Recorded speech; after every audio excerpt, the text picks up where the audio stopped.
Hello students, last લેક્ચરમાં આપણે જોયું basic properties of thermodynamics and derived properties of thermodynamics. હવે આજે આપણે નેક્સ્ટ જોઈએ transport properties and composite properties. Transport properties આપણે કોને કહીશું? તો સિસ્ટમની પ્રોપર્ટીઝ વિસ્કોસિટી અને થર્મલ કન્ડક્ટિવિટી એ જે પ્રોપર્ટી છે એ કઈ છે? ટ્રાન્સપોર્ટ પ્રોપર્ટીઝ છે. હવે ટ્રાન્સપોર્ટ પ્રોપર્ટીઝ છે એની પર્ટિક્યુલર કોઈ ડેફિનેશન છે નહીં. તમારે જસ્ટ ખાલી એટલું યાદ રાખવાનું છે કે ભાઈ વિસ્કોસિટી એન્ડ થર્મલ કન્ડક્ટિવિટી છે એ જે પ્રોપર્ટી છે એ પ્રોપર્ટી કઈ છે? ટ્રાન્સપોર્ટ પ્રોપર્ટીઝ છે. હવે સપોઝ કોઈ ફ્લુઇડ ફ્લો થાય છે તો ફ્લુઇડ ફ્લોમાં આપણે કન્સિડર કરીએ છીએ વિસ્કોસિટી, અને હીટ ફ્લો થાય તો આપણે શું કન્સિડર કરવાનું? Thermal conductivity. હીટ ફ્લોમાં થર્મલ કન્ડક્ટિવિટી કન્સિડર કરીએ છીએ અને ફ્લુઇડ ફ્લોમાં વિસ્કોસિટી કન્સિડર કરીએ છીએ. તો આ જે બે પ્રોપર્ટીઝ છે એ કઈ છે? ટ્રાન્સપોર્ટ પ્રોપર્ટીઝ છે. એના પછી શું છે? Composite properties. કોમ્પોસાઇટ પ્રોપર્ટીઝ કોને કહેવાય?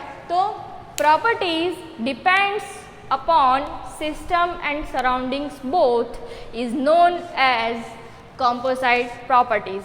એવી પ્રોપર્ટીઝ કે જે કોના પર આધાર રાખે છે? સિસ્ટમ અને સરાઉન્ડિંગ બંને પર આધાર રાખે છે. તો એવી પ્રોપર્ટીઝને આપણે કઈ કહીએ છીએ? કોમ્પોસાઇટ પ્રોપર્ટીઝ કહીએ છીએ. એમાં કઈ પ્રોપર્ટી આવે છે? એક્સર્જી ઓર અવાઇલેબિલિટી. અવાઇલેબિલિટી કોને કહેવાય? સિમ્પલ લેંગ્વેજમાં કહું તો મેક્સિમમ વર્ક તમે કેટલું કરી શકો છો એને કહેવાય છે availability. Maximum useful work that can be done by the system for given state of its surrounding is known as availability of system. કોઈ પણ સિસ્ટમ છે એ કોઈ પણ સિસ્ટમ પોતાના સ્ટેટમાં જે પોતાનું જે કોઈ બી કન્ડિશન હોય એમાં કેટલું કાર્ય કરી શકે છે એને શું કહેવાય છે? અવાઇલેબિલિટી ઓર એક્સર્જી. ઓકે, હવે આપણે જોઈએ ક્લાસિફિકેશન ઓફ પ્રોપર્ટીઝ. આગળ આપણે જોઈ એ શું જોયું? થર્મોડાયનેમિક પ્રોપર્ટીઝ જોઈ. થર્મોડાયનેમિક પ્રોપર્ટીઝમાં કઈ કઈ આવે? તો પ્રાઇમરી પ્રોપર્ટીઝ આવે, ડિરાઇવ્ડ પ્રોપર્ટીઝ આવે, ટ્રાન્સપોર્ટ પ્રોપર્ટીઝ આવે અને કોમ્પોસાઇટ પ્રોપર્ટીઝ આવે. હવે ફક્ત જોવાનું છે પ્રોપર્ટીઝ, ક્લાસિફિકેશન ઓફ પ્રોપર્ટીઝ. તો એમાં કઈ કઈ પ્રોપર્ટીઝ આવે છે? એક્સટેન્સિવ પ્રોપર્ટીઝ આવે, ઇન્ટેન્સિવ પ્રોપર્ટીઝ આવે, ઇન્ટ્રિન્સિક પ્રોપર્ટીઝ આવે એન્ડ એક્સટ્રિન્સિક પ્રોપર્ટીઝ આવે, અને બીજી આવે છે microscopic properties and microscopic properties. હવે મેક્રોસ્કોપિક એક્ઝામિનેશન શું છે અને માઇક્રોસ્કોપિક એક્ઝામિનેશન શું છે એ મેં તમને આગળના લેક્ચરમાં એક્સપ્લેન કરેલું છે. હવે આપણે જોઈએ એક્સટેન્સિવ પ્રોપર્ટીઝ કોને કહેવાય?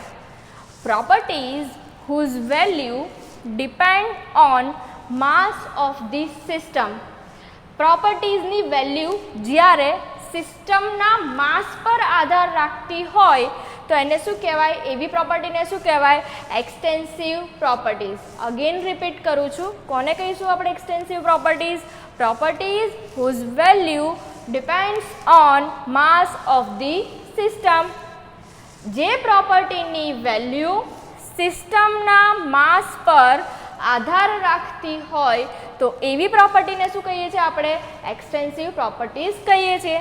એક્સટેન્સિવ પ્રોપર્ટીઝમાં કઈ કઈ પ્રોપર્ટીઝ આવે? માસ આવશે, વોલ્યુમ આવશે, એરિયા આવશે, ઇન્ટરનલ એનર્જી આવશે. એના પછી જોઈએ ઇન્ટેન્સિવ પ્રોપર્ટીઝ. હવે એક્સટેન્સિવમાં સ્પેશિયલી તમારે યાદ રાખવાનું કે depends on mass. Depends on mass. જ્યારે ઇન્ટેન્સિવમાં એનાથી ઊંધું આવશે. Properties whose value does not depend on mass. Okay? કોઈ પણ પ્રોપર્ટી છે એની વેલ્યુ કોના પર આધાર નથી રાખતી? માસ પર આધાર રાખતી નથી. તો એવી પ્રોપર્ટીને આપણે કઈ પ્રોપર્ટીઝ કહીએ છીએ? ઇન્ટેન્સિવ પ્રોપર્ટીઝ કહીએ છીએ. હવે ઇન્ટેન્સિવ પ્રોપર્ટીઝમાં શું આવશે? પ્રેશર આવશે, ટેમ્પરેચર આવશે, બીજી ઘણી બધી આવશે એટસેટ્રા. ઓકે, આ બે વચ્ચેનો ડિફરન્સ તમારે યાદ રાખવાનો. હવે જનરલી કદાચ એવું બને કે તમે જ્યારે ડેફિનેશન રીડ કરો તો ઇન્ટેન્સિવ અને એક્સટેન્સિવ પ્રોપર્ટીઝમાં કદાચ કન્ફ્યુઝન ક્રિએટ થઈ જાય. તો એની માટે તમારે સિમ્પલી યાદ રાખવાનું EXT. EXT વર્ડ આવે તો તમારે માસ પર ડિપેન્ડ કરશે. આ જસ્ટ એક શોર્ટકટ હું મારી રીતે તમને આપું છું કે જ્યારે EXT વર્ડ આવશે એક્સટેન્સિવ હોય તો ડિપેન્ડ ઓન માસ, બાકી તો પછી તમને ઇન્ટેન્સિવ ઇઝીલી યાદ રહી જાય, એ તો તમારે યાદ રાખવાની જરૂર નથી. સિમ્પલ છે, ડેફિનેશન તો બંને સેમ છે. એક ડિપેન્ડ્સ ઓન માસ છે અને બીજી ડઝ નોટ ડિપેન્ડ ઓન માસ છે. તો એક્સ્ટ આવે તો ડિપેન્ડ્સ ઓન માસ અને ઇન્ટેન્સિવ આવશે તો ડઝ નોટ ડિપેન્ડ ઓન માસ. હવે ઇન્ટ્રિન્સિક પ્રોપર્ટીઝ. હવે ઇન્ટ્રિન્સિક પ્રોપર્ટીઝ કોને કહીશું? Properties whose value does not depend on any external reference.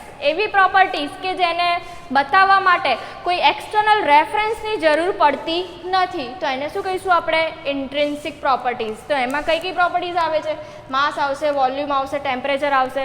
મતલબ જ્યારે પણ તમે આ બધી પ્રોપર્ટીઝ બતાડો છો તો તમને કોઈ રેફરન્સની જરૂર પડતી નથી. તો આવી જે પ્રોપર્ટીઝ છે એને શું કહ્યું છે આપણે? ઇન્ટ્રિન્સિક પ્રોપર્ટીઝ કહ્યું છે. એના પછી છે લાસ્ટ વન એક્સટ્રિન્સિક પ્રોપર્ટીઝ. એક્સટ્રિન્સિક પ્રોપર્ટીઝ કોને કહ્યું? આનાથી ઊંધું. શું કરવાનું છે કે એ પ્રોપર્ટીઝને ડિરાઈવ કરવા અથવા તો દર્શાવવા માટે આપણને કોઈ રેફરન્સની જરૂર પડે છે, તો એને શું કીધું છે આપણે? એક્સટ્રિન્સિક properties. Value depends on any external reference is known as extrinsic properties. આખી ડેફિનેશન લખવી હોય તો કેવી રીતે લખવાની? Properties whose value depends on any external reference is known as extrinsic properties. હવે એક્સટ્રિન્સિકમાં શું આવશે? વેલોસિટી આવશે, વેટ આવશે. એઝ યુ નો કે જ્યારે વેલોસિટી આપણે બતાડવું હોય તો એની માટે તમારે ડાયરેક્શનની જરૂર પડે, તો એટલા માટે આવી જે પ્રોપર્ટી છે એ કઈ છે? એક્સટ્રિન્સિક પ્રોપર્ટીઝ છે. હવે નેક્સ્ટ લેક્ચરમાં આપણે નેક્સ્ટ ટોપિક્સ જોઈશું. Thank you.